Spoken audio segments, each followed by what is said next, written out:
मध्य प्रदेश का मौसम एक बार फिर से बदलने वाला है और फिर से प्राकृतिक आपदाएं कहीं न कहीं आपको परेशान करने वाली हैं और वर्तमान में जो मौसम यहाँ पर बदल रहा है उससे निश्चित तौर पर कहीं न कहीं यहाँ पर नुकसान की जो स्थितियाँ हैं वो यहाँ पर बनती हुई नज़र आ रही हैं। जी हाँ किसान साथियों, वैसे ये वीडियो बनाते हुए हमें किसी भी प्रकार से यहाँ पर हर्ष व्याप्त नहीं हो रहा है। निश्चित तौर पर हमें किसानों की इस दुर्दशा पर कहीं न कहीं दुख भरी माहौल से लेकर के पीड़ित होकर के इस प्रकार के वीडियो आज यहाँ पर बनाने पर हमें मजबूर होना पड़ रहा है। उसका मुख्य कारण ये है कि किसानों के खेतों में अभी वर्तमान में जो गेहूं की फसल है वो पहले ही आप प्राकृतिक आपदाओं का शिकार हो चुकी हैं और वैसे में बची कुची फसल जो है उस पर भी कहीं ना कहीं प्राकृतिक संकट का साया यहाँ पर मंडराता हुआ नजर आ रहा है। किसान साथियों, लेकिन आप सभी को अलर्ट करना हमारा परम कर्तव्य है। आप सभी को सचेत करना ही हमारा पहली जिम्मेदारी है। इसलिए आप सभी के लिए ये वीडियो बनाने का जो दायित्व हम निभाते आ रहे हैं। आप सभी से आग्रह करना चाहूँगा, अगर वीडियो पर पहली बार आए हैं तो वीडियो पर चैनल को सब्सक्राइब अवश्य कर लीजिएगा और वीडियो को अधिक से अधिक शेयर कीजिएगा ताकि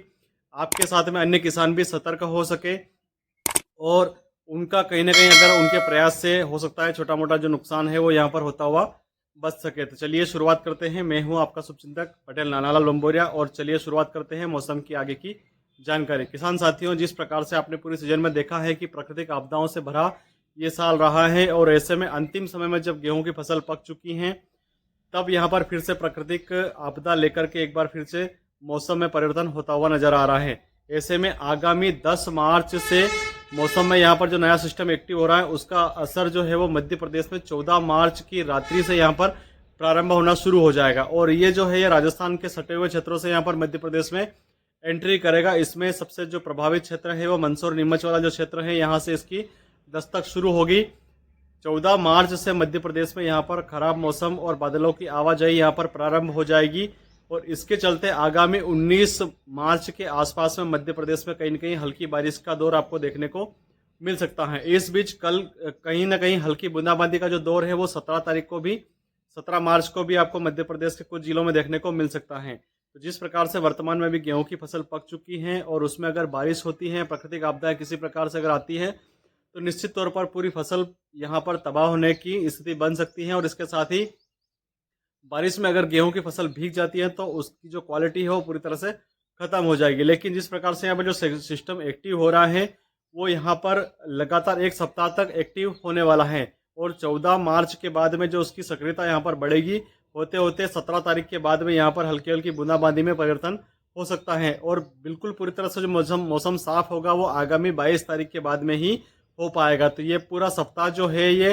14 तारीख से लेकर के 22 तारीख के बीच में कहीं ना कहीं चिंता भरी स्थिति यहाँ पर देखने को मिल सकती है। इसमें कितनी बारिश होगी, किन किन जिलों में होगी, ये पैनी नज़र हमारी यहाँ पर रिसर्च पूरा चल रहा है। जैसे ही पूरी प्रमाणित जानकारी यहाँ पर हमें उपलब्ध होती है सबसे पहले आपको अलर्ट कराया जाएगा। लेकिन वर्तमान में आपको मोटे मोटे आंकड़े में ये जानकारी उपलब्ध कर देना चाहता हूँ कि 17 तारीख से लेकर के 19 तारीख के बीच में कहीं ना कहीं यहाँ पर आधे से अधिक मध्य प्रदेश में हल्की बूंदाबांदी का दौर देखने को मिल सकता है और उसकी जो शुरुआत है वो मध्य प्रदेश के राजस्थान से सटे हुए क्षेत्रों में यहाँ पर देखने को मिल रही है। यहाँ से उसकी एंट्री होगी और धीरे धीरे मध्य प्रदेश के बाकी जिलों को यहाँ पर कवर करते हुए आगे बढ़ेगी। किसान साथियों, एक बात और आपको महत्वपूर्ण रूप से यहाँ पर बताना चाहता हूँ कि गेहूं के पंजीयन की तिथि जो मध्य प्रदेश सरकार ने 7 मार्च की थी वह आगे बढ़कर के 10 मार्च हो चुकी है। आप गेहूं का पंजीयन करा लीजिए, हो सकता है समय रहते हमारी फसल सुरक्षित हो और वहां पर हम बेच सकें। एक बात और महत्वपूर्ण रूप से यहाँ पर बताना चाहता हूँ कि वर्तमान में यहाँ पर आपके यहाँ पर किसी प्रकार के अगर विद्युत तार लगे हुए हैं और विद्युत डीपी अगर आपकी फसल के आसपास में लगी हुई है तो निश्चित तौर पर उसके आसपास का जो एरिया है उसको पहले से काट करके आप सुरक्षित रख लीजिएगा और उसकी हकाई जुताई कम से कम उसके 20-20, 30-30 फीट के आसपास के दायरे में उसकी हकाई जुताई कर लीजिएगा ताकि किसी प्रकार का अगर आंधी तूफान चलता है और प्राकृतिक घटना यहाँ पर होती हैं, विद्युत फॉल्ट अगर होता है तो निश्चित तौर पर आपकी फसल में किसी प्रकार का नुकसान नहीं हो। और चूंकि कई स्थानों पर यहाँ पर देखने को मिल रहा है कि पूरी साल भर की मेहनत जो है वो चंद घंटों में यहाँ पर तबाह होते हुए नजर आ रही है। क्योंकि आगजनी की जो घटनाएं होती है उसको कंट्रोल करने में समय लग जाता है और देखते ही देखते किसान की सारी फसल जो है वो जल करके खाक हो जाती है। तो इसलिए विद्युत सुरक्षा भी सबसे महत्वपूर्ण है। अगर यहाँ पर आपके यहाँ पर झूलते हुए तार हैं तो निश्चित तौर पर उन्हें ठीक करवाइएगा और विद्युत डीपी के आसपास की जो जगह है उसमें गेहूं की कटाई करके उसको हका जुताई करके और सुरक्षित कर लीजिएगा। तो मौसम को लेकर के ये जानकारी मैंने आपको दी है और बारिश को लेकर के जो पूरा अपडेट है वो चंद कुछ घंटों में आपके बीच में लेकर के आऊँगा, क्योंकि प्रमाणित जानकारी देना ही मेरा परम कर्तव्य है। जब तक मैं स्वयं अपने स्तर पर सेटिस्फाई नहीं हो जाता हूं, तब तक मैं आपको किसी प्रकार की जानकारी यहां पर भ्रमित तौर पर नहीं दे सकता हूं। और चूंकि आपने देखा है कि मैंने घंटों दर घंटों भी जानकारियां उपलब्ध कराई है और मिनट के माध्यम से भी आपको मैंने बताया है, और उसी समय मौसम में परिवर्तन हुआ है। तो ऐसी ही महत्वपूर्ण जानकारी आगे भी मिलती रहे, इसके लिए मेरा रिसर्च लगातार जारी है।